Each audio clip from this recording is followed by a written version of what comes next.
안녕하세요 여러분. 봄의 기운이 여러분의 가정 가운데 충만하기를 바랍니다. 생명의 힘이 여러분의 영혼 가운데도 새록새록 솟아나는 뜻깊은 나날들 되시기를 간절히 바랍니다.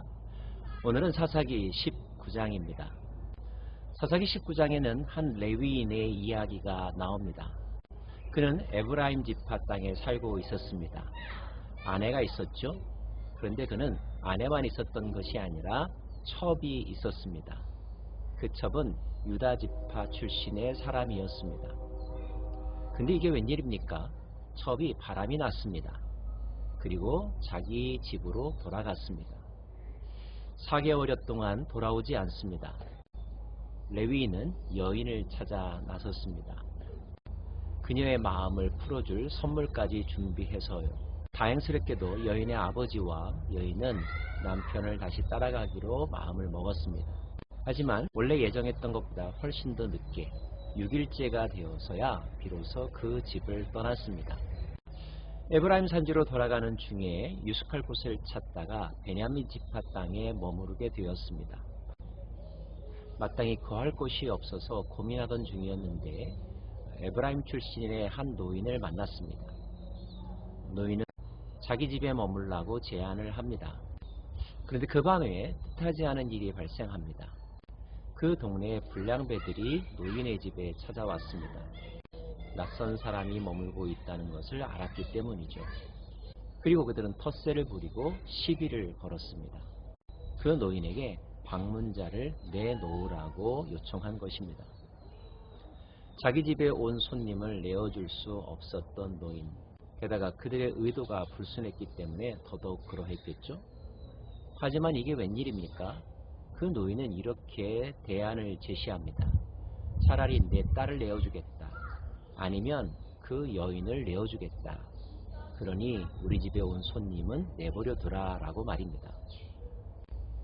결국 어떻게 되었을까요? 레위인은 자기의 첩인 그 여인을 불량배들에게 내어줍니다. 여인은 밤새도록 그 남자들에게 성폭력을 당했습니다. 그리고 버려졌죠. 다음날 아침 문을 열어보니 그 여인이 엎드러져 죽어 있었습니다. 끔찍한 일이 발생한 거죠. 레위는 그 여인의 시신을 나귀에 태우고 자기 집으로 돌아왔습니다. 그리고 그 여인의 시신을 12토막 내었습니다. 그리고 각 지파에게 그 시신 조각들을 보내었습니다. 복수해달라는 뜻이겠죠. 각 지파는 이 일을 어떻게 처리해야 될지에 대해서 고민하기 시작했다. 이것이 오늘 19장 내용의 대체적인 줄거리입니다.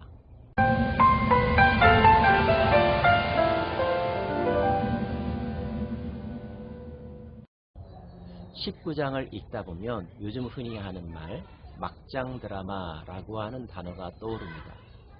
콩가루 집안이라고 하는 단어도 떠오르고요. 아마 그 시대에 좀 뜻있는 사람들은 말세야 말세 이런 이야기를 하면서 혀를 끌끌 찼을 것입니다. 어느 장면 하나 정상적이고 올바르게 보여지는 것이 없기 때문이죠. 자, 우리는 이 막장 드라마 속에서 무엇에 주목하고 무엇에서부터 해결책을 찾아야만 하는 것일까요? 저는 두 가지 점에 주목하고 싶습니다. 그 중에 첫 번째는 바로 이 레위인의 행동입니다. 레위인이 누굽니까? 모세와 아론의 집안입니다. 그리고 그들은 이스라엘 민족들 중에서 제사장 지파로 선택받고 구별된 사람들입니다. 누구보다도 하나님을 가까이 하고 하나님 섬기는 법을 가르치며 그 백성들을 위해서 봉사하고 모험적인 삶을 살아야 하는 사람들, 이들이 바로 레위인들입니다. 레위기에는 특별히 레위인들이 어떻게 살아야 하고 어떤 마음가짐을 가지고 그리고 무슨 일을 해야 하는지에 대해서 소상하게 기록하고 있죠. 가장 중요한 단어는 바로 거룩이라는 단어, 여러분이 잘 알고 계시죠? 그런데 오늘 본문 속에서 우리는 레위인으로부터 거룩함의 흔적을 찾아볼 수 있던가요?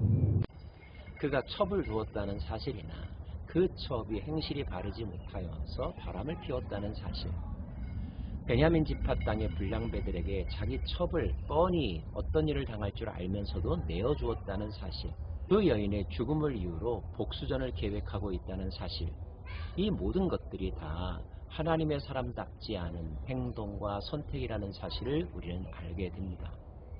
그리고 우리는 그 레위인이 전혀 거룩하지도 않으며 그의 마음속에 하나님의 존재도, 하나님의 말씀을 지켜야 되겠다고 하는 삶의 태도도 존재하지 않는다는 결론에 이르게 되죠.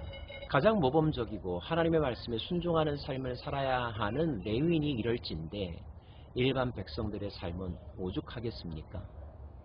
레위인을 영적 지도자라고 한다면 영적 지도자의 타락은 곧 그 사회의 타락을 이야기하는 것이요, 그 사회의 붕괴가 멀지 않았다는 것을 의미하는 것이겠죠. 저와 여러분은 레위인이 아니어서 아무런 문제가 없다고요? 그냥 레위인들을 비판하고 비난만 하면 된다고 생각하십니까? 신약 성경은 우리로 하여금 왕같은 제사장이라고 말씀하고 있습니다.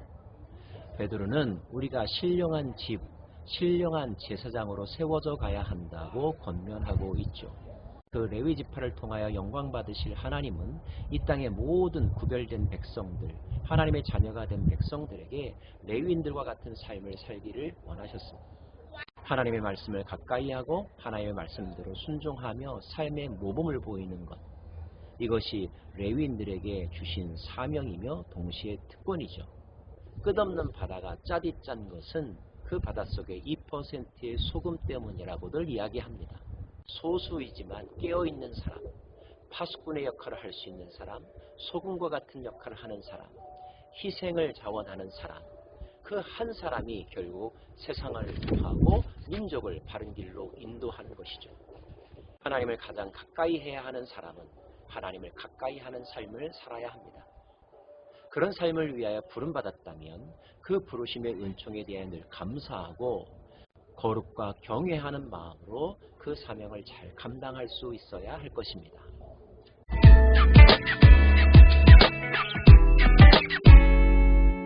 또 한 가지 오늘 말씀 가운데서 주목하고 싶은 것은 이 시대의 여인들이 당하고 있는 비참함입니다. 이 이야기 속에서 우리는 지극히 남성 중심적인 사고방식과 권위주의적인 행태들을 보게 됩니다. 여인들은 심지어 자기 딸이라 할지라도 남성들의 놀이객감으로 내주는 것이 크게 고민스럽지 않은 사회, 한낱 성적 만족의 대상에 지나지 않던 사회, 이러한 사회가 단지 과거였기 때문에 이해될 수 있는 것일까요? 이것이 과연 이 땅에 남성과 여성을 창조하시고 그들을 통하여 하나님 나라를 이어가라고 명령하신 하나님의 창조의 질서에 합당한 것일까요? 사랑하고 존귀히 여기며 각자의 역할에 충실하고 그 역할을 서로 감사하는 마음으로 대접하고 사랑하는 관계, 더불어 함께 하나님께서 맡겨주신 이 세상을 함께 경영해 가야 될 영적 파트너로 생각하라는 것은 구약시대에도 존재했던 하나님의 가르침입니다. 지금도 이 사회 어느 곳에서는 19장에 나오는 이 여인과 같은 대우를 받는 수많은 여성들이 있습니다. 심지어 교회 안에서도 여성들은 정당한 권리와 지위를 보장받지 못합니다. 그것이 과연 하나님의 뜻일까요?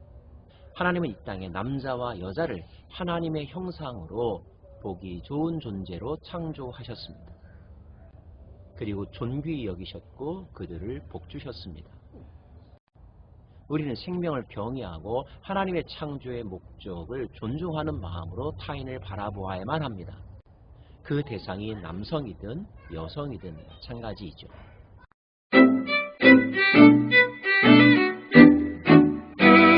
자기의 역할과 삶의 목적이 무엇인지도 모르고 그저 시대의 흐름과 욕정에 이끌려 사는 삶, 특정 그룹 중심의 사회를 만들어서 다른 사람들을 차별하고 이용하고 학대하는 것이 남아있는 세상, 그런 세상을 하나님은 결코 용납하지 않으십니다.